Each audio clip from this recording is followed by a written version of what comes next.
What's cracking, everybody? New video. So, I'm over here at home again today. Day 3 of no work because I'm under the weather.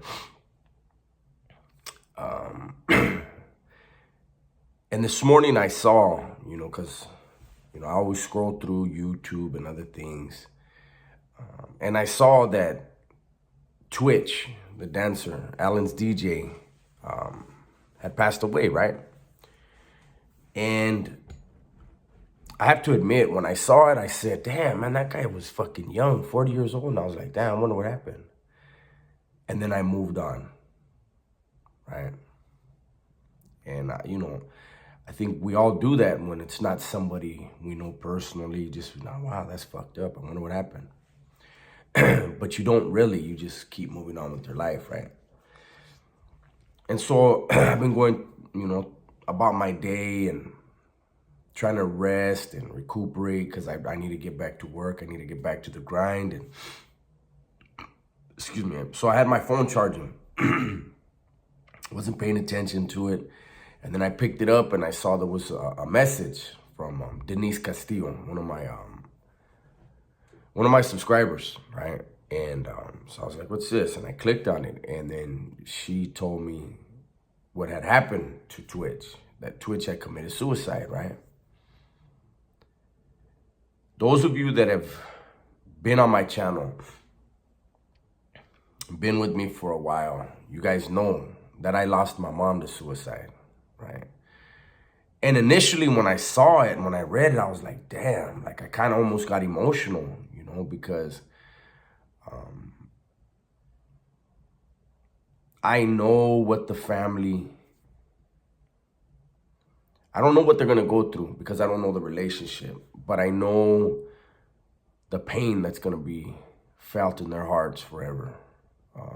His wife, I don't know if he had his mom and his dad still. I don't know if they had kids, but whoever they had, the wife is going to go through it major. If he has a parent, especially if he has his mom around, she's going to go through it major. I talked about it in my own experience. My mom committed suicide while I was in prison. And the kind of person I was then, I was a violent individual. And so I didn't know what happened. And the first thing I asked was, who did it? No, how did it happen? First thing I asked was, how did it happen? Because I wanted to have someone to retaliate against. I wanted to have someone to direct my hurt at and turn that hurt into rage. And when I was told it was suicide, when you don't have anyone else to direct it at, your pain, it goes inward. When I was going through my issues with losing my mom, in prison, you don't get to mourn the way you should. But later I was reading books and stuff, and I read something that suicide is a permanent solution to a temporary problem. Twitch's wife and his family, and like I said, if they have kids, they're going to be forever changed. His wife is going to blame herself. She's going to wonder what she could have done. And that's the horrible thing about suicide. Suicide is such a selfish act.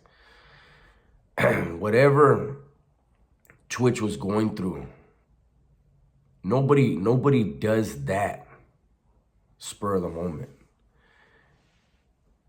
He was depressed for a while. He had to have been. He was going through something for a while, and it was something that he felt he couldn't fix. And he just wanted to stop hurting. And instead, he's no longer here, and he's no longer hurting, but the ones that he loved the most are never going to stop hurting.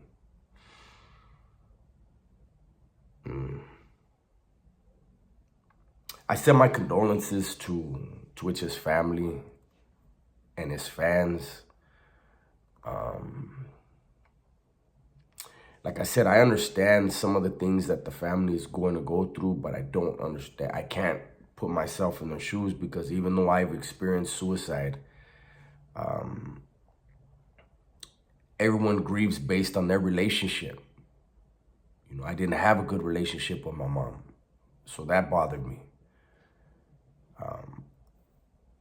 From the outside looking in, it looked like Twitch and his wife had a good life, but I haven't watched TV in a long time, since I've been out for years. I really haven't watched TV. I don't know.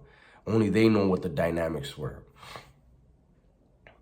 But everything that you've ever said to the person that you lose to suicide, death period, but to suicide because you know they were hurting, anything that you ever said to that person that you know hurt them, you remember when you lose them that way.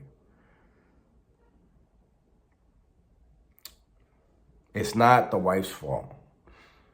It is nobody's fault. They're going to blame themselves. The hurt's going to last a long time. And, you know, they're going to hear in movies, in TV shows, maybe in a random conversation, they're going to hear people that are insensitive, but mainly just ignorant to the travels of others.